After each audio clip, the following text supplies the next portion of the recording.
This program is sponsored by the Church of God International and supported by our viewers. In times like these, we need the armor of God for the well-being of our families, to help you stand in the evil day. The Church of God International presents Armor of God, a program of biblical understanding. And now, your host, Bronson James. Well, greetings, everyone, and welcome to another edition of the Armor of God telecast, internationally broadcast to you in places in the earth because we are commissioned by the gospel of Jesus Christ to carry the word to all places within this planet. I want to talk to you today about a subject that many are curious about and many are longing for. That is, they desire to receive this benefit called healing. And I want to talk with you today about an instance, and there are many miracles in the Bible, and especially in the gospel accounts. But there is one in particular that draws to my attention, anyhow, the desire to be a face in the crowd. Oftentimes, Jesus would heal individuals in remote circumstances and situations, but on some occasions, there would be a crowd of people gathered around, and out of that crowd would come a face. Now, years ago, there was a movie entitled A Face in the Crowd, and it starred a young gentleman who came to great fame in two television productions, one called The Andy Griffith Show, and also Maddox, or Matlock, that's what it was, Matlock. And we all know him and love him from those roles. However, he was in a movie where he was not very likable at all, and the title of the movie was A Face in the Crowd, where he was selected to become a television star and to sound off and talk about the things that he desired, and he just was not a very likable character. But he was a face selected out of the crowd to go on television and make a production and gain in popularity and to be well paid. Well, a face in the crowd concept comes out of the pages of the Bible in an instance that we find in the three gospel accounts, both Matthew, Mark, and Luke. I'm going to turn to the Mark account today and talk about two miracles of healing that Jesus Christ generated simultaneously, if you will. It was all in the same process. Now, before I continue, I want to tell you about what we're offering in today's program. I think you're going to find it quite interesting. First of all, the booklet is entitled The Miracle of Healing. The Miracle of Healing. And then the sermon tape given 15 years ago, and I have to admit that I was stunned when I sat down to listen to it, because, you know, as you get older and wiser, you can appreciate historically what you have done in the past when it comes to sermonizing. And the title of that sermon is A Touch That Makes Whole. I'd like for you to have it, and especially for this reason. Many of you perhaps have heard about my singing, and for good or bad, I found out that I sang on that particular sermon at the conclusion of the sermon. And if you'd like to hear it, and especially if you already have the booklet, The Miracle of Healing, and you want to get something fresh, well, get this sermon entitled A Touch That Makes Whole, and at the conclusion of it, I sing, He Touched Me. So I believe it will be an interesting presentation, not only scripturally, and in fact, I speak not in the first person in the sermon, but in the third person as an individual who calls himself Aaron ben Jairus. I chose Aaron because of my son's name being named Aaron, and so I thought he'd get a kick out of it. He was sitting in the congregation that particular day that I gave the sermon. But both of those items are yours absolutely free, and they will give you great insight into the healing power of Almighty God, and you, as a face in the crowd, can receive what God has for you. In this Mark account, in chapter 5 of the Gospel of Mark, and beginning in verse 21, Jesus Christ was always or frequently surrounded by people, a crowd, if you will. And many people in the crowd had desires for his intervention, for his touch, for his prayer, for conversation with him, for his teaching, in fact.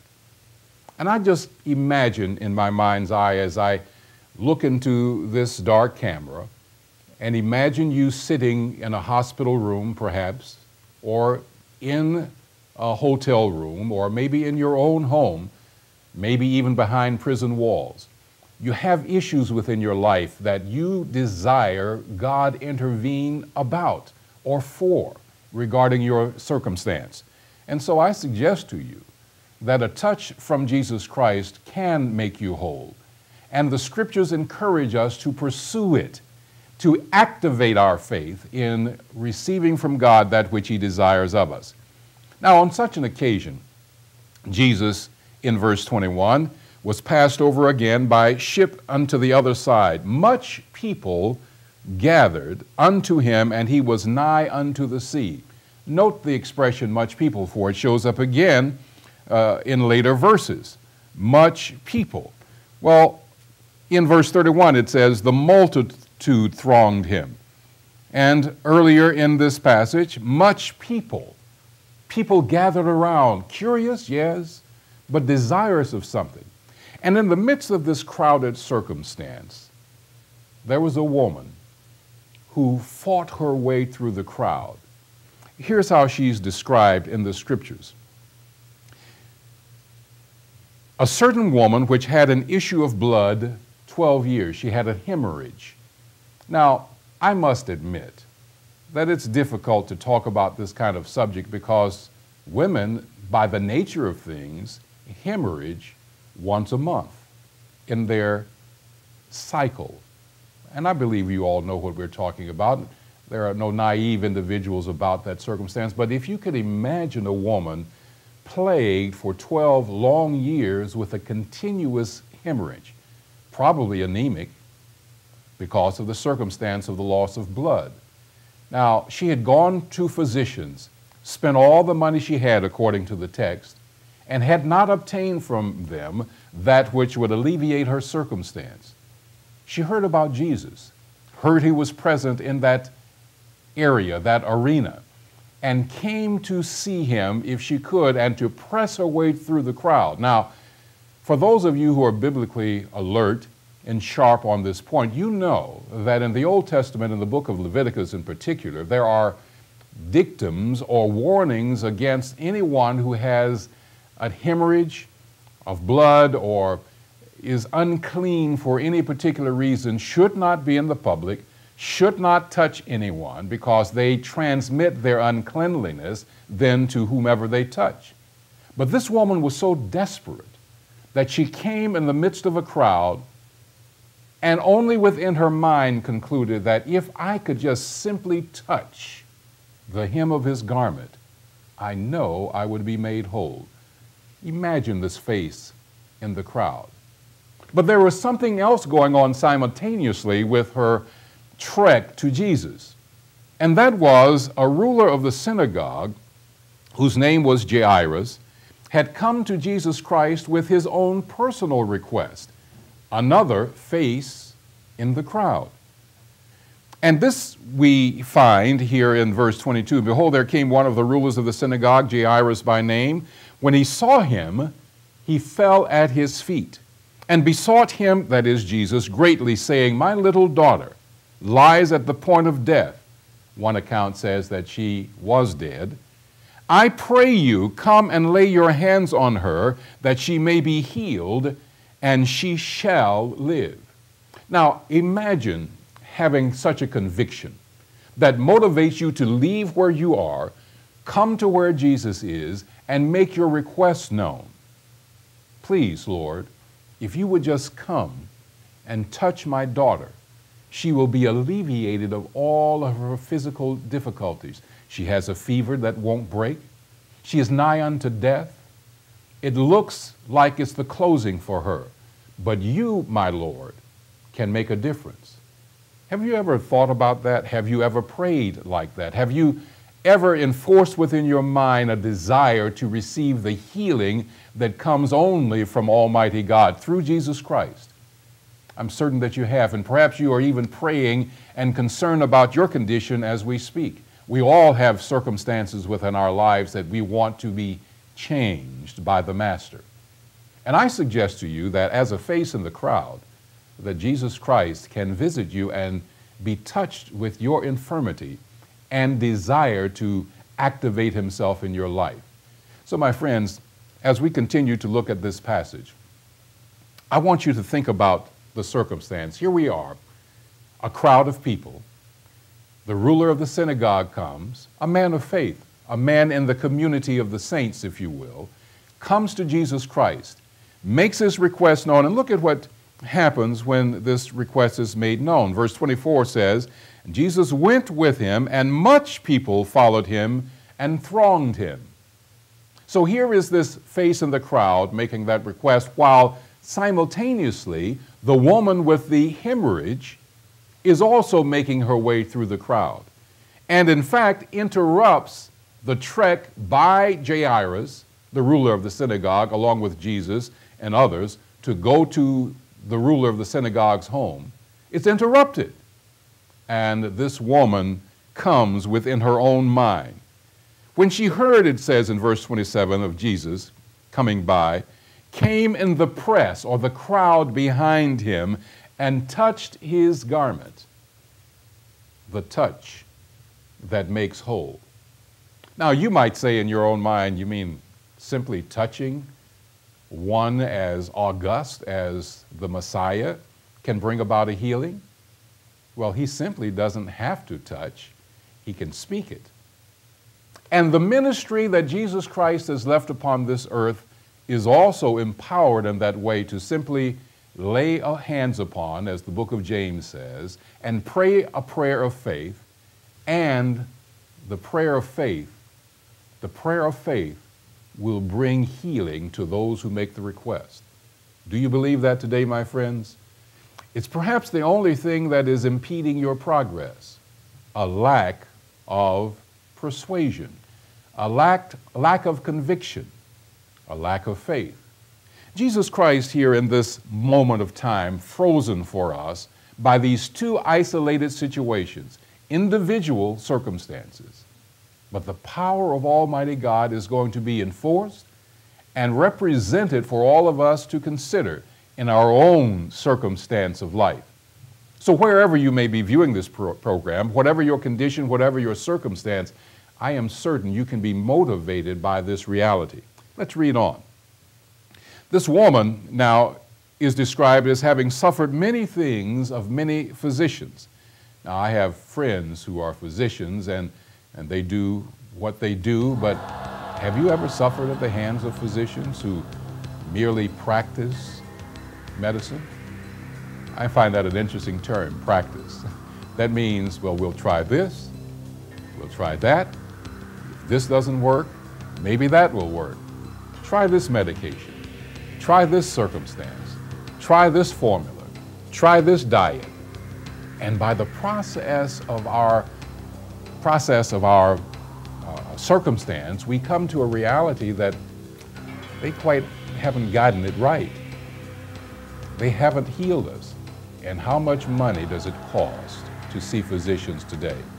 If you don't have insurance, boy, you're up the creek without a paddle. And I am certain that they didn't have POPs or whatever the alphabet soup may be regarding the medical profession today. And I suggest to you that many of us have suffered many things at the hands of physicians, and had spent all that she had and was nothing better, but rather grew worse. When she had heard of Jesus, she came in the crowd, as I read earlier, pressed behind him and touched his garment.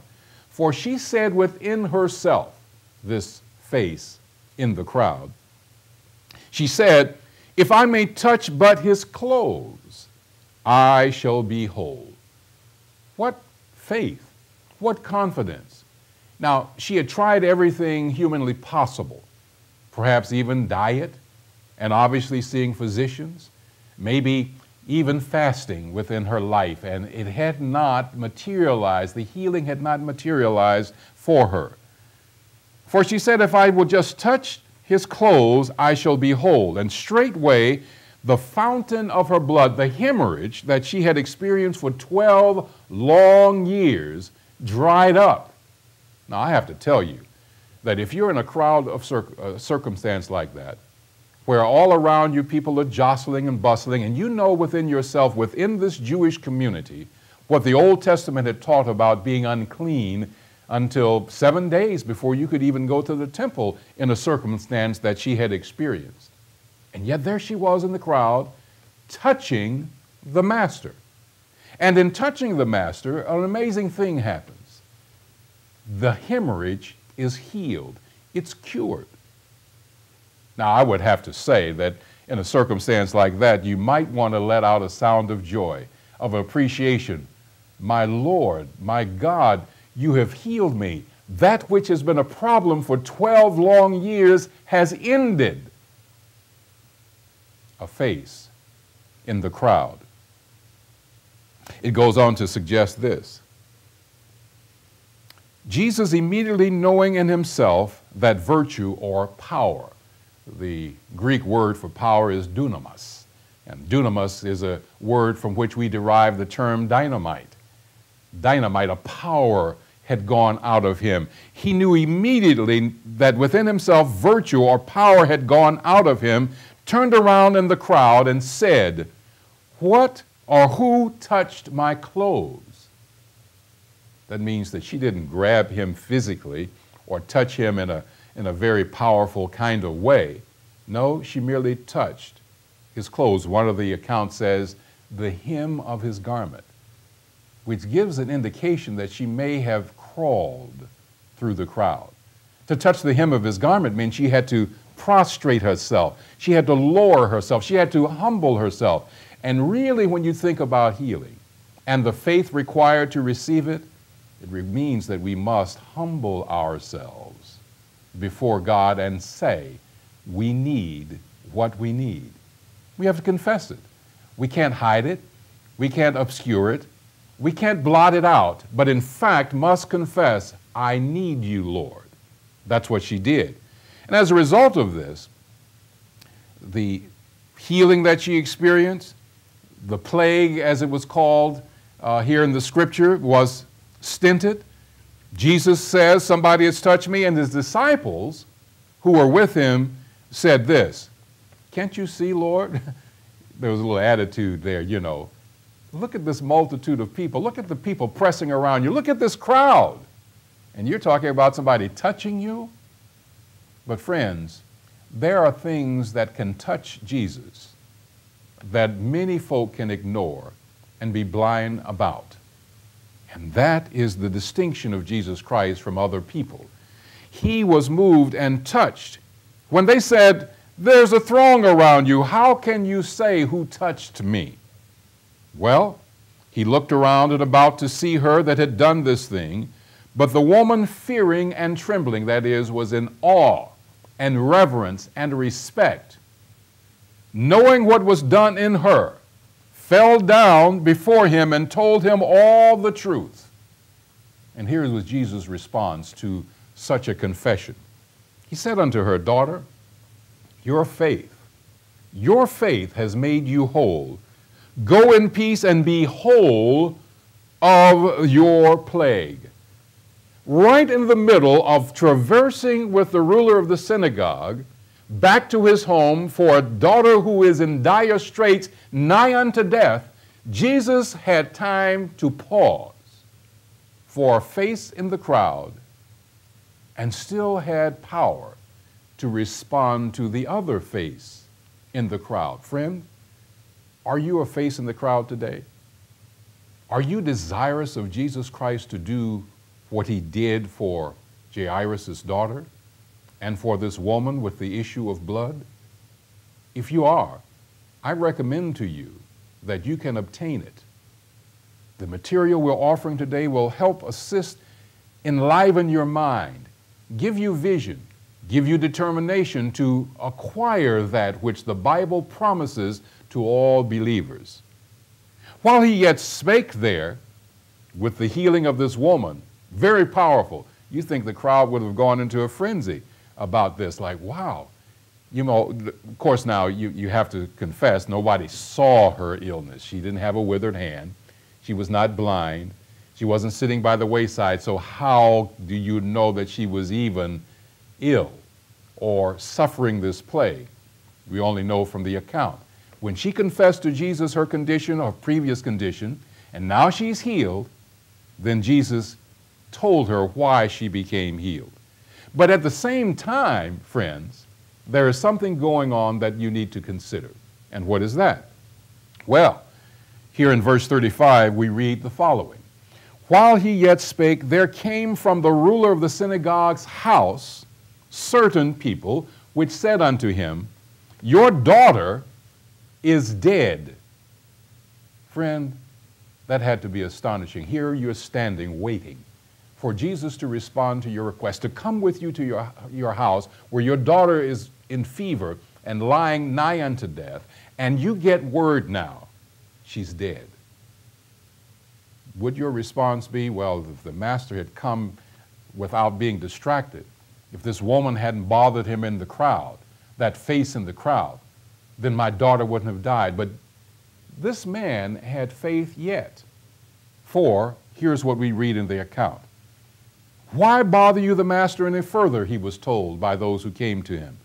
As soon as Jesus heard the word that was spoken, he said unto the ruler of the synagogue, Be not afraid, only believe. Now, the astounding moment here, with these faces in the crowd, the woman with the issue of blood, and now Jairus, the ruler of the synagogue.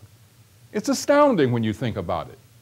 Would you have simply said, well, Master, I thank you for your attention and for your time. I'll just go back and make the funeral arrangements for my daughter. But Jesus says, fear not, only believe. You mean from a dead person? This account of this circumstance is before Lazarus and his death, the brother of Mary and Martha. It's long before that. But here is a situation or a reality for us to examine. He says, as it goes on here in Mark, and he permitted no man to follow him except Peter, James, and John. And he comes to the house of the ruler of the synagogue, my friends, and sees the tumult, because there were people sighing and crying and mourning the death of this 12-year-old child. And them that wept wailed greatly.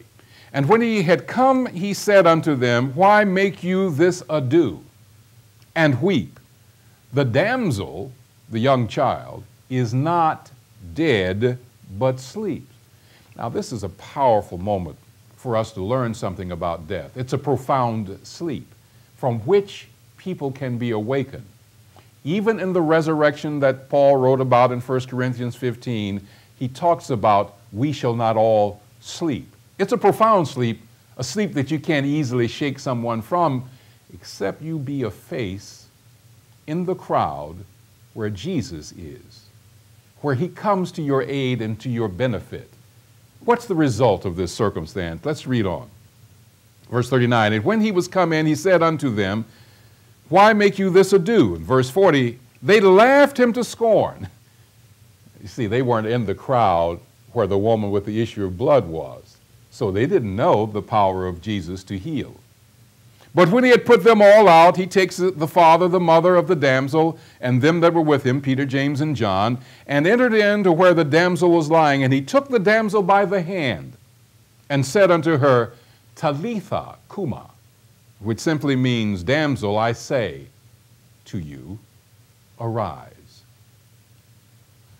What a moment in the scriptures. What a powerful presentation of being in a crowd, a face in a crowd, where Jesus can come to your aid and to your assistance, whether you be the woman or the daughter.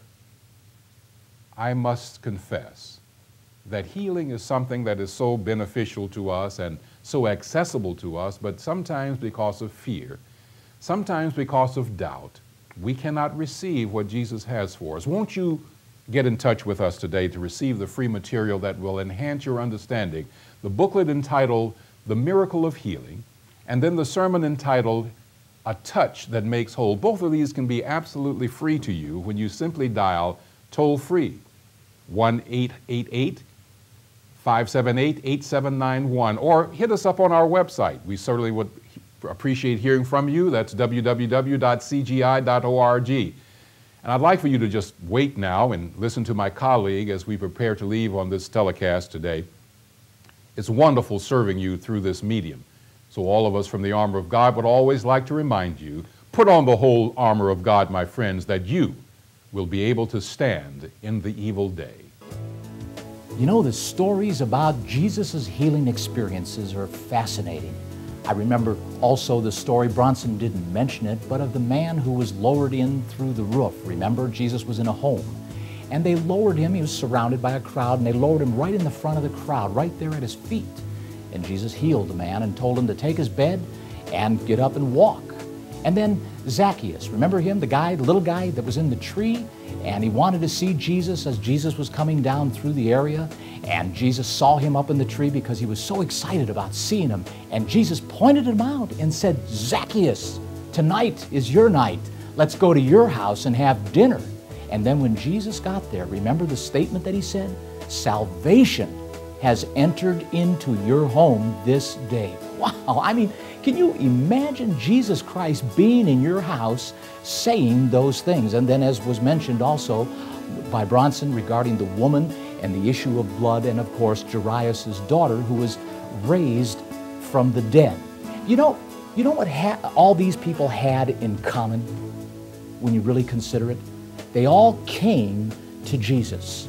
That's right, my friends. They came to Jesus and asked him because they believed in him. And today, unfortunately, not many people believe enough in Jesus Christ. And even at that time, during Jesus' day, believe it or not, there were only 120 at the end of Jesus' ministry. So you go figure. I think the fact of it is, many are called and few are chosen. Won't you let us help you to better understand this relationship? Dial now, 888-578-8791, and ask for the 1-hour CD by Mr. Bronson James himself, titled "A Touch That Makes Whole," and the piece of literature, of course, that's easily read in one sitting, "The Miracle of Healing." Both are free. Let me emphasize again, both are free of charge. All you've got to do is dial that number that's up there on the screen at 888-578-8791. And don't forget about our website there at www.cgi.org. Friends, this is Bill Watson reminding all of you to keep on that armor of God so that you may be able to stand in this evil day. Armor of God and the free material offered is brought to you by the Church of God International of Tyler, Texas. You may write to us at 3900 Thames Street, Tyler, Texas 75701, or call toll-free at 1-888-578-8791, or call 1-903-939-2929 during regular business hours. You may visit our website at www.cgi.org or email us at armorofgodcgi.org. We appreciate your prayers and support. This program is sponsored by the Church of God International and supported by our viewers.